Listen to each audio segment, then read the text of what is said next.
여러분들 교재 105쪽에 보니까 이번에는 엔탈피라고 하는 것의 정의가 나오죠. 그래서 엔탈피에 대해서 같이 따져봅시다. 엔탈피의 정의에 대해서 공부합니다. 엔탈피라고 하는 것은 대문자 H로 표시를 합니다. 앞에서 우리가 내부 에너지라고 하는 것을 대문자 E라고 표기해도 되고, 그리고 대문자 U로 표기해도 된다라고 했었죠. 그러면 여기서 내부 에너지에 대해서 시작을 해서 엔탈피의 정의로 넘어갑니다. 내부 에너지라고 하는 것은 일을 하거나 열을 공급할 수 있는 능력입니다. 일을 하거나 열을 공급함으로써 내부 에너지에 변화가 생겼다. 이때도 일, 그리고 이때 열이라고 표현합니다. 그래서 이때 이 일이라고 하는 것은 일을 주고받는 것에서 변화량이 생겼지만 일은 델타 W로 표현하지 않죠. 열도 주고받는 것에 의해서 변화량이 생겼지만 열도 델타 Q라고 하지 않고 그냥 Q라고 이야기를 합니다.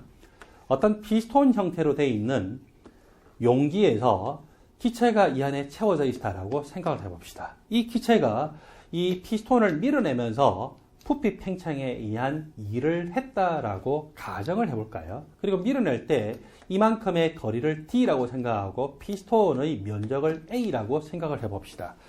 밀어내면서 즉 부피 팽창에 의한 일을 걔가 주위에게 하고 있는 것입니다. 이때의 부피 변화량을요, 델타 V라고 했을 때 부피 변화량이라고 하는 것은 면적 곱하기 거리로 표시를 할 수가 있겠죠. 자, 걔가 주위로 일을 하게 될 때 얼마나 일을 했냐라고 하는 그 내용을 우리는 압력과 부피를 가지고서 묘사를 할 수가 있거든요. 먼저 압력의 정의부터 시작을 해볼까요? 압력이라고 하는 것은 단위 면적당 가해지는 힘입니다. 그리고 이 면적에도 거리를 곱하고요.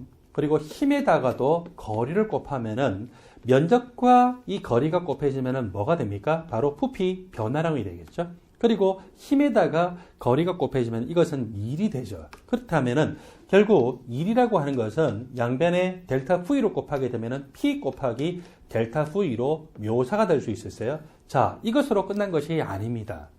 이거는 일반적으로 우리가 표현하는 일에 대한 식이고 개의 관점에서 다시 한번 생각해 봅시다. 개가 부피 팽창에 의한 일을 했어요. 그러면 걔는 일을 할 수 있는 능력이 그만큼 감소가 됐죠. 물론 내부 에너지는 그만큼 감소가 된 거예요. 자, 일을 할 수 있는 능력이 감소가 됐기 때문에 일의 부호를 이야기하면은 개의 입장에서는 얼마가 됩니까? 음수가 되잖아요. 그래서 개의 입장에서는 부피 팽창의 일을 하게 되면은 이 값 자체가 음수가 됐어요. 그리고 또 부피 팽창의 일을 하게 되면 부피 변화량 자체는 증가가 됐기 때문에 양수죠. 압력은 양수잖아요. 아니, 좌변은 음수인데 우변은 양수라는 것이 말이 안 되죠. 그래서 개의 관점에서 따져보니까 일이라고 하는 것은 P 곱하기 델타 V가 아니라 이것이 음수고 그리고 오른쪽은 양수이기 때문에 부호까지 일치가 되려면 여기다가 마이너스를 곱해야 되겠죠. 그래서 개의 입장에서는 일과 압력과 부피 변화의 관계는 일은 마이너스 P 델타 V로 나타날 수가 있습니다. 내부 에너지 변화가 생겼어요. 뭐에 의해서 일을 함으로써. 그때 일이라고 하는 것은 개의 입장에서는 마이너스 P 델타 V가 되고 더하기 Q로 나타나겠죠. 우리가 열역학에서는 일반적으로 열을 측정을 하게 됩니다. 따라서 이 열이라고 하는 것은 내부 에너지 변화 더하기 P 델타 V로 기록을 할 수가 있겠죠. 이것을 다음과 같이 적을 수도 있어요. 열이라고 하는 것은 내부 에너지라고 하는 것은 대문자 U로도 적죠. 그래서 델타 U 더하기 P 델타 V로도 적을 수 있다라고 하는 것을 기억을 하십시오. 이렇게 공식으로 나오게 됐어요. 자, 이렇게까지 나왔는데 이번에는 부피가 일정한 조건에서의 열을 측정하느냐, 압력이 일정한 조건에서의 열을 측정하느냐로 나뉘어질 수가 있는데 만일에 부피가 일정하다라고 가정을 해볼까요? 지금 열이라고 하는 것은 델타 E 더하기 P 델타 V로 나타나는데 부피가 일정하다는 것은 부피가 변화되지 않죠. 부피 변화량 자체가 어떻게 됩니까? 제로죠. P 델타 V가 얼마가 됐어요? 제로에서 소거가 됐죠. 그래서 부피가 일정한 조건에서 우리가 연력학적으로 이 열을 구하게 되면은 그것은 곧 뭐하고 똑같습니까? 내부의 에너지 변화하고 동일하죠. 그리고 여러분들 교재 106쪽으로 가게 되면 이번에는 압력이 일정한 조건입니다. 압력이 일정한 조건에서 열을 측정하게 되는데 압력이 일정하다는 것은 부피가 바뀌었기 때문에 압력이 일정한 것이거든요. 따라서 이것이 0이 될 수가 없고 이거를 더 이상 간단하게 할 수가 없어요. 그래서 압력이 일정한 조건에서의 열이다 라고 하면은 그냥 델타 E가 아니고 델타 E 더하기 P 델타 V 항이 있죠. 델타 E 더하기 P 델타 V가 너무 길잖아요. 그래서 이걸 줄여서 우리는 뭐라고 합니까? 델타 H라고 하자라고 약속을 했어요. 델타 E 더하기 P 델타 V는 델타 H라고 하자라고 약속을 한 거예요. 그래서 압력 일정열은 곧 바로 엔탈피 변화다라고 우리는 적을 수가 있죠. 그래서 정리를 해보면은 부피 일정한 조건에서의 열은요, 바로 내부의 에너지 변화를 측정한 것입니다. 우리가 압력 일정한 조건에서의 열을 측정했다면은 그것은 계에서의 엔탈피 변화를 측정한 것이죠.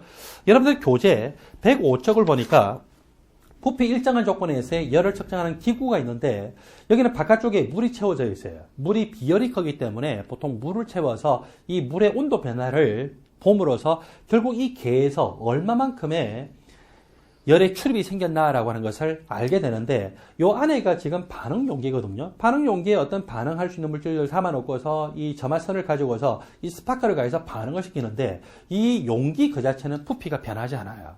부피가 변하지 않고 그 열의 출입이 결국 물을 데우는 데 사용되면서 이때 열이 얼마나 발생했냐는 걸 구하죠. 부피 일정한 조건에서 열을 구했기 때문에 이런 용기를 가지고는 뭐를 구하는 거라고요? 계 내에서의 내부 에너지 변화를 구하는 것이죠. 이 열량계를 우리는 본배 열량계라고 이야기를 합니다. 그 다음에 106쪽에 가면은 스티로폼 용기로 이렇게 표시되어 있는데 여기서는 스티로폼 그 자체가 빈틈이 많고 그리고 뚜껑이 닫혀 있지만 부피가 자유롭게 변화될 수 있는 그런 여유가 있거든요. 공간이 있어요. 빈틈이 있어요. 그렇기 때문에 이때 이 변화에서는 부피가 변화될 수 있다는 것은 압력 일정한 조건이고 이때 어떤 산과 염기가 반응을 해서 열이 얼마나 발생했냐라고 하는 것을 측정하게 된다면 그때는요. 압력 일정 조건에서 열이기 때문에 뭐를 측정한 것입니까? 바로 엔탈피 변화를 측정했다라고 볼 수 있습니다. 여러분들에게 결론을 이야기하면 한 가지입니다. 부피 일정한 조건에서 연력학적인 실험에 의해서 열을 측정했다면 그것은 계 내에서의 내부 에너지 변화를 측정한 것입니다. 압력이 일정한 조건에서 이 연력학적인 방법에 의해서 열을 측정했다면 그것은 바로 엔탈피 변화를 측정했다라고 하는 것이죠. 그리고 엔탈피 변화와 내부 에너지의 상관관계라고 하는 것은 조금 전에 우리가 뭐라고 놓기로 했죠? 델타 E 더하기 P 델타 V를 델타 H로 놓기로 약속을 했기 때문에 항상 이 공식은 여러분들이 자유자재로 쓸 수 있다라고 생각하십시오. 우리가 이전까지는요, 에너지라고 하면은 기본적으로 내부 에너지를 생각하면서 에너지라고 하는 용어를 썼는데 이제 드디어 엔탈피라고 하는 용어를 배우게 됐다. 그죠? 그래서 앞으로는 열의 출입이 있을 때는 기본적으로 압력 일정 조건에서의 열을 측정하게 되고 그리고 또 엔탈피를 측정한 것으로 보게 됩니다. 자, 이번에는 엔탈피 변화가 생길 때 물리적인 변화에 의해서도 엔탈피 변화가 생길 수 있고 또 화학적인 변화에 의해서도 엔탈피 변화가 생길 수 있는데 그 부분에 대해서 같이 볼까요? 물리적 변화가 생겼다라고 하는 것은 주로 이 물질들의 운동 에너지와 상관이 있어요. 어떤 물질의 종류가 바뀌지 않고 상이 변화될 때는 물리적인 변화에 의해서 엔탈피 변화가 생겼다고 합니다. H2는 고체 상태보다 H2 액체 상태가 에너지가 더 높아요. 엔탈피가 더 높습니다. 액체 상태보다 기체 상태일 때 에너지가 더 높다. 또 우리가 측정하는 열의 측면에서 보면은 엔탈피가 높다라고 합니다. H2 고체에서 액체로 변화될 때의 이 엔탈피 변화, 용융이 되기 때문에 용융 엔탈피 변화예요. 그리고 H2 액체에서 기체로 변화될 때의 엔탈피 변화가 이 물질이 액체에서 기체로 되는 것을 기화라고 하죠. 그래서 기화 엔탈피 변화가 생겼어요. H2 고체에서 H2 기체로 바로 변화가 될 수도 있어요. 이걸 우리는 엔탈피 변화가 생겼을 때 고체에서 액체를 거치지 않고 바로 기체가 되는 것을 승화 엔탈피 변화라고 이야기를 하죠. 용융이 될 때 엔탈피 변화도 열로 측정을 합니다. 그래서 용융열로 측정을 하죠. 기화가 될 때 엔탈피 변화도 열로 측정하죠. 기화열의 형태로 측정합니다. 그리고 바로 승화가 될 때 이 엔탈피 변화도 뭘로 측정합니까? 승화열이라고 하는 형태로 측정을 하죠. 그래서 승화열이라고 하는 것은 용융열과 기화열의 합이다라고 하는 이 공식도 여기서는 성립이 되는데, 어떤 물질이 지금 최초 상태에서 최종 상태로 바뀌어요. 이렇게 바뀔 때 엔탈피 변화에 대해서는 헤스의 법칙이라는 것이 성립이 되는데, 직접적으로 바로 변화되든지 이렇게 중간 단계를 거쳐서 변화되든지 간에 전체 엔탈피 변화의 합이 똑같다라고 하는 헤스의 법칙이 적용됩니다. 그래서 여기서는요, 이 승화 엔탈피라고 하는 것이 기화 엔탈피와 용융 엔탈피의 합이다. 우리가 측정하는 것은 열의 형태로 측정하기 때문에 승화열이라고 하는 것은 용융열 더하기 기화열이다라고 볼 수 있고, 여기서는 물질의 종류가 안 바뀌었죠. H2O라고 하는 물질의 종류는 그대로예요. H2O라고 하는 물질의 종류는 그대로인데, 이 물질의 상이 바뀔 때는 우리는 운동 에너지가 변한다라고, 그건 일반적으로 이것의 물리적인 변화와 관련이 있다고 합니다. 그 다음에 H2O에서 O와 H 간에 지금 공유 결합을 하고 있어요.